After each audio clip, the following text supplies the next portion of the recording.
I'm hoping the next few days don't look like this for me. I've decided to quit caffeine for 30 days and see what it does to my mood, anxiety levels, and overall energy levels. I've never done this before. I've been consuming caffeine for a long time now. Ever since college, I probably haven't gone without caffeine for more than a few days. The reason I want to do this is because, well, I don't want to be addicted to caffeine, and I've found out that there's a half-life of caffeine that lasts somewhere like 3 to 6 hours, 6 hours let's say. So if I have a cup of coffee around noon that has 100 milligrams of caffeine, by the time it's 6 p.m., I'll still have 50 milligrams of caffeine in me, and even by the time it's midnight, I might have 25 milligrams of caffeine still in me while I'm sleeping. So I kind of assume this must affect my sleep, and I'm going to find out if it does using my Oura Ring here, which measures my deep sleep and REM sleep and sleep quality and things like that. I've kind of treated coffee almost like a vegetable. The research shows that coffee is pretty good for you, and it reduces your risk of mortality, type 2 diabetes, it's liver protective. But a lot of that research shows that caffeinated and decaffeinated coffee have similar effects. So I'm going to substitute decaf, and I've slowly been kind of weaning myself off of caffeine. Like a few days ago, I was having or more than a few days ago, I used to kind of have 2 or 3 cups of coffee a day. I went from 3 cups to 2 cups a few days ago. Then I had like a cup in the morning and then some matcha green tea in the afternoon, so kind of like 1.5 cups. And then this morning I took my last scoop of caffeinated coffee. And so tomorrow I'm going to begin this experiment basically. So I'm hoping I've kind of potentially reduced some of the withdrawal symptoms.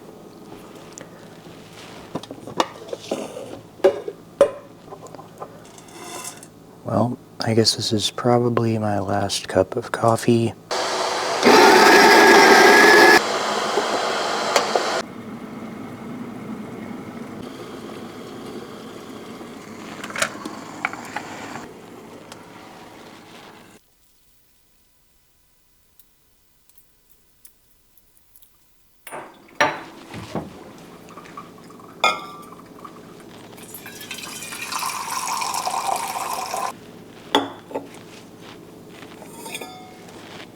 I'm going to see what happens. I'm going to share some of the data on my Oura Ring for my sleep. I usually get pretty good sleep, but I really want to see what happens, especially to my REM and my deep sleep. If I can get more energy from doing this overall and less anxiety, that'll definitely be a win for me, and I might continue. Another possibility is I think I might feel better overall after the first few days. And then maybe when this is all over, I'll just kind of more strategically use caffeine just for when I need it. And I don't know, we're going to see what happens. I'll let you know. Okay, so this is the first morning of decaf, the first day of decaf only. I finally got my decaf coffee. It's this Ruda Maya. I got it from Costco. They gave me 2 of these pretty massive bags, 1 kilo bags. And so I've already poured one of them into here, and here they are. I can smell the lack of caffeine. They're really oily looking. They had good reviews, so I just decided to go with it. So I'm going to make that now. So this decaf, and I think many other decafs do this, it's called the Swiss water process, and that's the process that gets rid of the caffeine without getting rid of all the other stuff, and I'm not sure what the other ways of doing that are, but supposedly the Swiss water process is a good way. I like the pour over method. At first I pour a little bit in to like let the coffee bloom or something, and then I wait like 30 seconds to a minute, and then I pour the rest of the water in. It looks like it has a good bloom. That's what I wanted to say with that.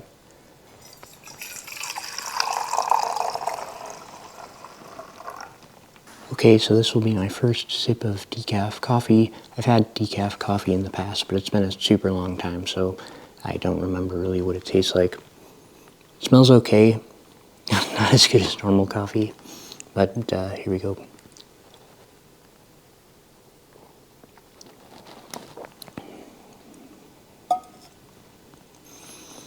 It's not bad.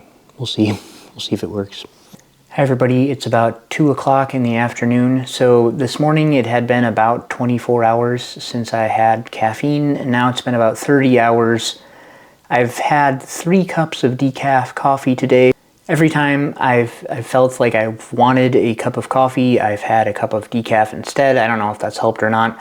I don't really have any headaches yet, at least. I do feel a little bit more tired than normal, and my brain, it's like my brain feels a little bit dehydrated, which is interesting because I feel like I should be more hydrated since I'm having no caffeine. Anyways, I guess I'm gonna keep going and I'm gonna see how this goes. So that's it for now. Doing pretty well considering. I thought I'd probably have headaches at this point, but not yet. So hopefully I don't get them.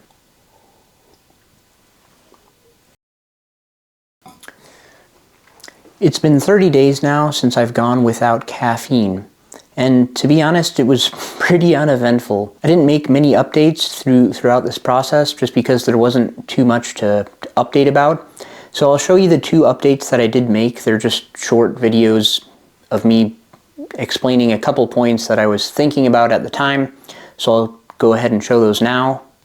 I'm doing a no caffeine experiment and I just wanted to check in. I started on January 31st, and about 36 hours after I stopped consuming caffeinated coffee, I did get a mild headache, but I went to bed, woke up, and was just fine. I haven't really experienced any other withdrawal symptoms. A common myth with caffeinated coffee is that it causes dehydration.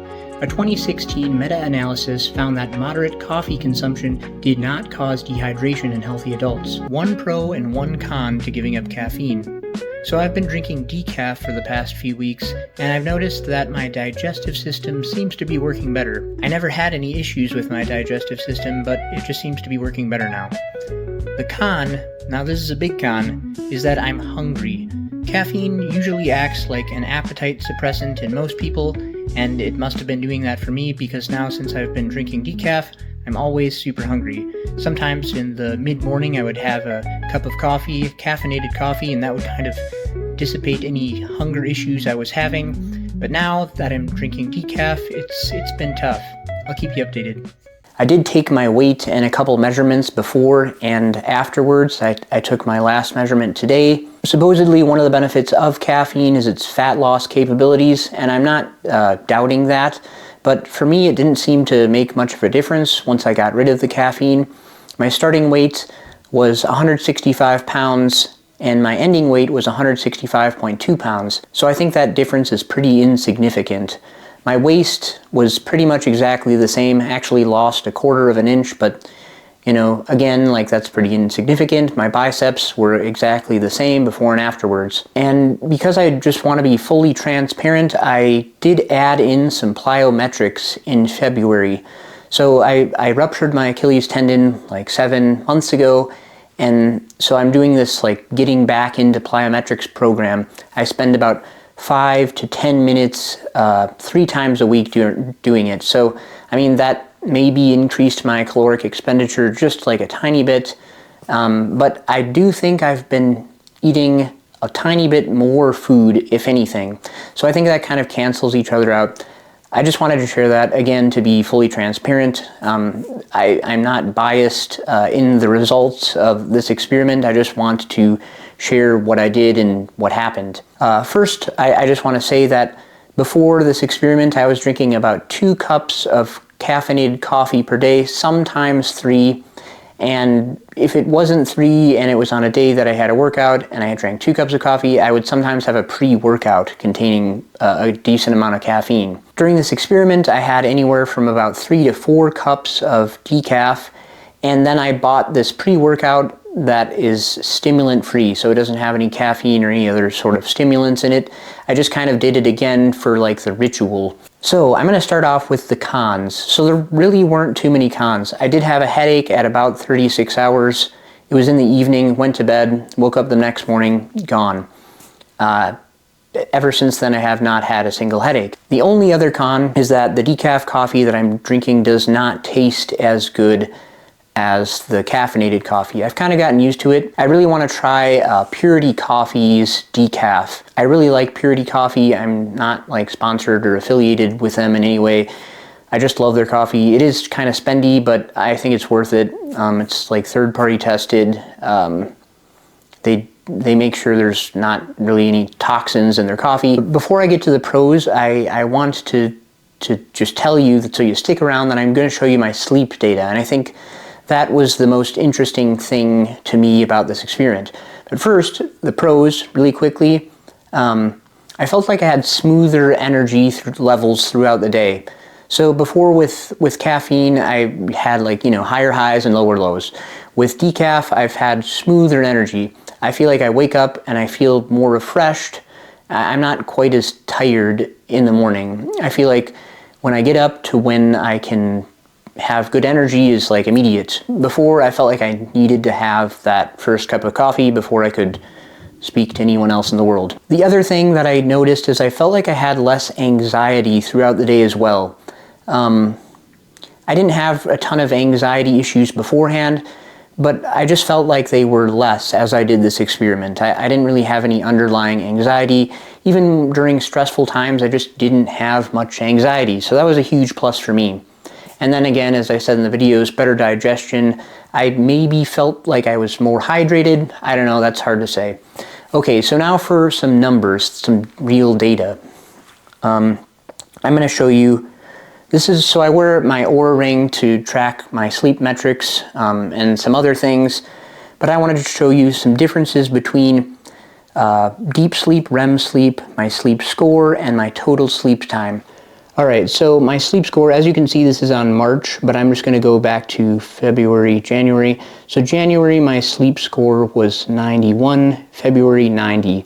So I wouldn't call that a significant difference. Let me see. Deep sleep. As you can see for deep sleep, January, an hour, 34 minutes. February, an hour, 32 minutes.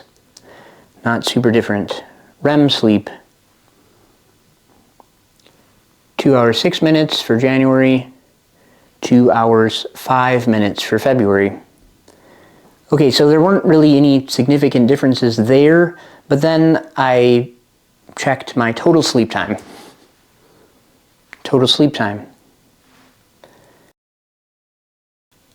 January, 8 hours, 21 minutes. February, 7 hours, 58 minutes. Throughout the month, I didn't really note that I was sleeping a little bit less, but now that I look at the data, it looks like I was sleeping on average, a slightly less compared to my average before this experiment. So over the period of 30 days, I slept 11 and a half hours less, but I was still getting about the same amount of deep and REM sleep, basically. And so I'm not exactly sure why this was, but I'm thinking, this is my hypothesis, that my body needed less time to get into the deep sleep. So I just required less sleep maybe. I'm not exactly sure, but I feel more refreshed. I'm still getting about the same sleep score, same deep sleep, REM sleep.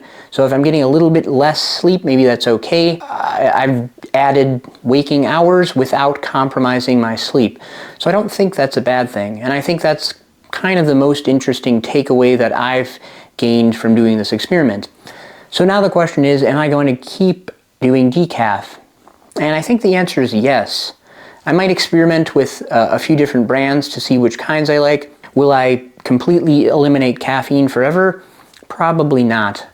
I'm thinking I'm going to use it more strategically. I do know that if I drink caffeine way later in the day, like past 5 p.m., it definitely affects my sleep. I can feel it and it reflects in the data. But if I have like an event or if I'm something that requires me to have a ton of energy, maybe I will strategically implement caffeine in those situations. And maybe from time to time, if I'm out to breakfast with family or friends and I just feel like having a caffeinated cup of coffee, maybe I'll go ahead and do that. But I have found some places that I've gone to where they do have pretty decent decaf coffee, so that's always an option, especially if it's later into the day. There's no reason for me to have caffeine. That's all for this experiment. I hope you kind of enjoyed it, and maybe it's sparked your interest in seeing whether or not you want to give up caffeine and see what that does for you. I think it's definitely worth a try. Subscribe to my channel if you haven't already. I talk about health and wellness in a modern world. Thanks for watching. See you on the next one.